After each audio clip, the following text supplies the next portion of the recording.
what's up? Welcome back dito sa ating channel dito sa Bobs TV. Alright, so tayo nagbabalik muli mga babayan at ito pag-usapan natin ang mga maiinit at maanghang na salitang binitawan netong si Senator Ping Lacson laban dito kay Senadora Amy Marcos mga babayan.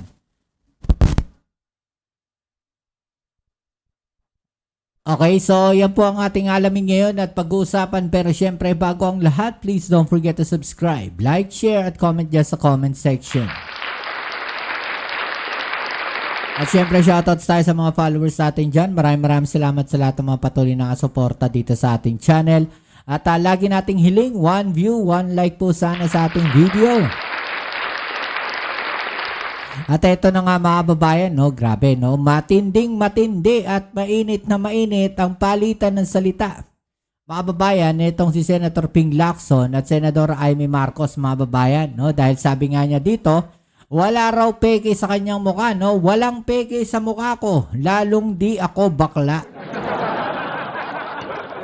Yan po yung mga matitinding banat na itong si Senator Lacson mga babayan dito po kay Senator Amy Marcos, dahil alam naman natin nagkakainitan to tungkol dyan po sa mga pork barrel po sa budget mga babayan, at talagang nagkakainitan itong dalawang to. At ito alamin natin yung ilan sa mga balita, at babalikan natin bakit nga ba at paano nagkainitan itong dalawang senador na to mga babayan. Right, let's go.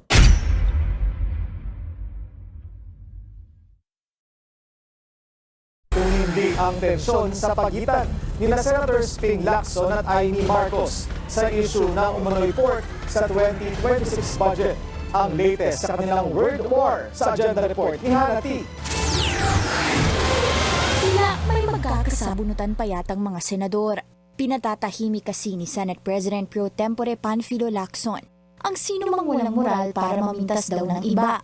Yan ay matapos ang maanghang na palitan nila ng salita ni Senator Amy Marcos. Kasunod ng pahayag ni Lacson na may 2.5 billion worth of soft pork o allocables daw ang senadora sa 2025 budget.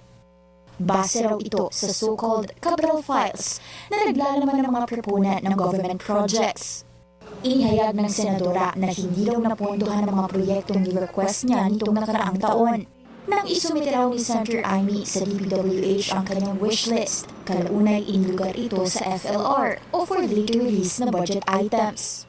Buwelta ni Marcos kay Lacson, zero raw ang natanggap nila ng mga kaalyado niya sa minority na sina Senators Bongo, Bato de la Rosa at Robin Padilla. Mukhang nanggigigil daw si Lacson sa kanya at baka makipagsabunutan daw ito at kung sakali talo raw siya kay Lacson. Nako, eto na mga babayan, magkakasabunutan daw mga babayan at siguradong talo daw siya kay Lacson mga babayan.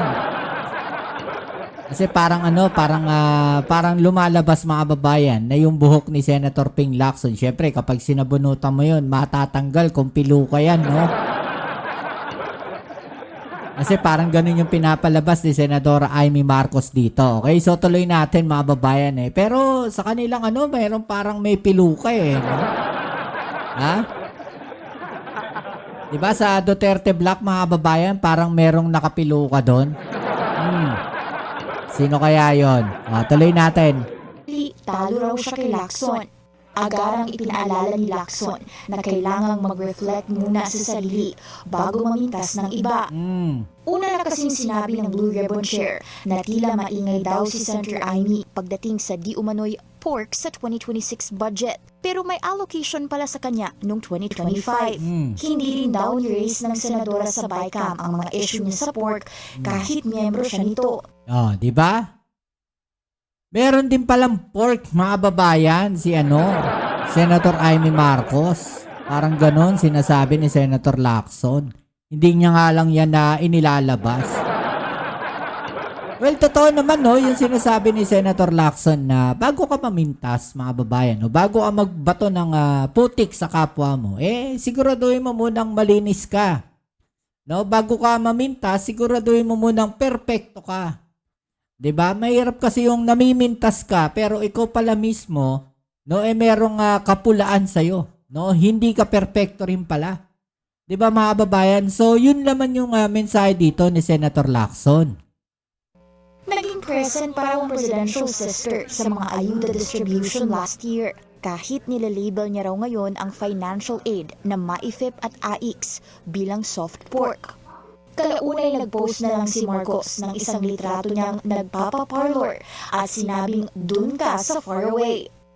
Una nang ipinaratang ni Senator Amy na ang soft pork sa 2026 budget gaya ng mga ayuda ay maaaring magamit umano para sa panibagong impeachment complaint laban kay VP Sara. Pero kalaunay itinanggi na ito ng ilang senador dahil hindi naman daw kailanman napag-usapan sa budget process ang impeachment ng bise. Pinasinungalingan na rin ni Lacson ang pahayag ni Marcos na bawal daw pag-usapan sa Blue Ribbon Committee ang anumang ugnayan ni former House Speaker Martin Romualdez sa flood control scandal dahil never naman daw sumipot sa pagdinig si Marcos. Sabi ni Lacson, the best response to nonsense is silence. Pero pahuli niyang hirit, baka raw gusto mag-apply ni Senator Amy bilang miyaw-miyaw ng Senado. Nako, eto, gusto nga ata maging meow-meow mga kababayan. So, ito, pakinggan natin. Ano nga ba yung banat na itong si Senator Amy Marcos? Napakadaming goodies sa ating giniling na pork na budget. Kahit sabihin nila na talagang cleanest budget, ang tingin ko mataba pa rin eh. Dito nagsimula yan mga kababayan. Kaya nagtataka ako para saan ang lahat ng so-called ayuda dito at yung sinasabing hard pork naman na kung ano-anong FMR, mga farm to pocket road, para saan kaya yan? Isa lamang ito sa pahayag ni Senator Amy Marcos kaugnay ng nais sa batas na pambansang budget para sa taong 2026. Mula sa mga pambabatikos na ito ng Senadora, isa si Senate Pro Tempore Panfilo Lacson na sumagot sa mga sinabi ng presidential sister. Unang inilahad ni Senador Ping ang umano'y 2.5 billion pesos na allocable si Senator Amy sa 2025 National Expenditure Program o NEP. Itinuturing ang allocables na isang uri ng pork barrel o mga pondo para sa mga lokal na proyekto na kadalasan ay nagagamit para makakuha ng boto at suporta sa mga tao. Sa panayam kay Lacson, tinuligsa niya ang pambabatikos ng presidential sister na siyang nag-iingay at nagsasabing may tagtad na pork o giniling sa budget, gayong may pork rin naman anya ang senadora. Pinuna rin niya ang hindi pag-uungkat ni Senator Amy ng issue noong Bicameral Conference Committee meeting kahit member siya nito at naroon sa Bicam. Sinagot naman ito ng senadora at sinabing nakakatawa si Lacson dahil hindi nito alam na lahat ng ito ay wishlist na ibinigay sa Central Office ng Department of Public Works and Highways o DPWH. Tanong rin ni Senator Amy kung clueless ba si Senator Ping na silang mga oposisyon ay lahat for later release ang mga panukala kaya ni isa sa mga ito ay walang naibigay. Di ba? So, ibig sabihin, mga babayan, may mga wishlist pa rin sila. Ha? O, ito, panoorin natin. Ano nga ba yung naging sagot ni Senator Panfilo Lacson po dyan, mga babayan? No? Talagang maanghang po ito. No? Ito nga mga binitawang salita ni Senator Lacson, mga babayan. Bakla ako, kaya siya nagamo ng sabunutan. On both counts, I say nothing can be farthest from the truth. Una, hindi po piluka ang aking buhok. Idugtong ko na rin na walang peke sa mukha ko. Hindi rin pustiso ang ngipin ko. My teeth are all mine. Ulitin ko, walang peke sa anumang bahagi ng aking mukha. Pangalawa, lalong hindi ako bakla. At kung iniisip ni Senator Amy na bakla ako, wala siyang maaaring makita na macho dito sa mundo. Nakala ko, sasabihin ni Senator Lacson, subukan niya ako. Tuloy natin. Pangalawa, or anyway, please don't get me wrong. I have nothing against homosexuals. It is their choice and I respect them for that. But as far as I'm concerned, kahit hindi ako kagwapuhan, para sa akin, masarap pa rin na maging tunay na lalaki. Kala ko, masarap pa rin ako. Kala ko ganun babanat ni Senator Lacson dito, mga babae. Yung mga bitaw ni Senator Lacson, ang kulit din eh, no? At tulad ni Tito Soto at Kiringo Hunasan, macho din po ako. Lalaking lalaki. Period. End of discussion. On Monday, January 19, we will resume the Blue Ribbon Committee hearings to further clarify some issues surrounding the flood control anomalies.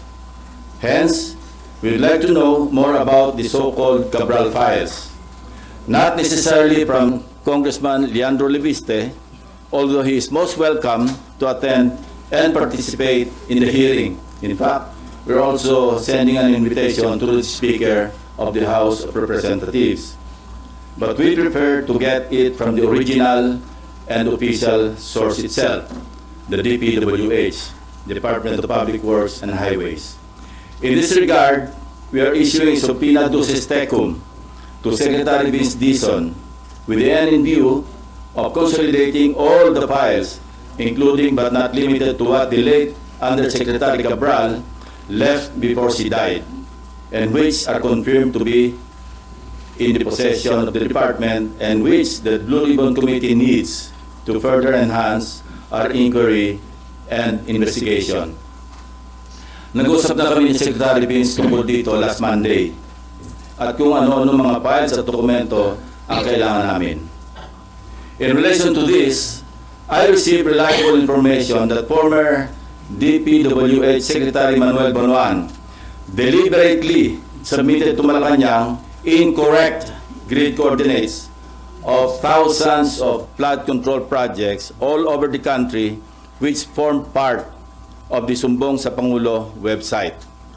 This resulted in grossly inaccurate data involving some 421 ghost projects on previously inspected flood control projects earlier reported to the public by the said department, and which they are now trying to rectify by comparing the records in their multi-year planning and scheduling, or MIPS, MYPS, Project and Contract Management Application, or PCMA, and other related documents that remain intact and in the possession of the department. Second, we would like to clarify persistent reports that former Speaker Martin Romualdez had purchased a house and lot in a plush subdivision in Makati City using the Discayas as front in the said sale. If verified to be true, this could possibly establish a Ito, bagong pasabog to, mga kababayan, ha? direct connection between the former speaker and the Discayas. In this regard, we may invite the former owner of the property to shed light. This is what I'm advising Senator Amy Marcos. Noise does not convict. Neither does it indict even who may be perceived as the most guilty in the FCP or flood control project saga. Only evidence does. Kaya kung meron siyang mayambag na ebidensya para madin ang kanyang pinsan, sumali siya sa pagdinig. Walang pipigil sa kanya at walang magbabawal sa sasabihin niya o gagawin niya. We would also seek further clarification from the so-called BGC boys. Yan, mga kababayan, no? Yung mga matitindi at maanghang na balita, no? At mga salitang binitawan nitong si Senator Ping Lacson. Pero ang nakakagulat dito, mga kababayan, ay yung pong malaman natin, no? Na merong ano tawag natin dito, connection. Etong si Romualdez at saka mga Diskaya, mga kababayan, no? Yan po yung alamin natin sa ating next video, mga kababayan. Pero syempre, hanggang dito na lang muna ang ating video ngayon.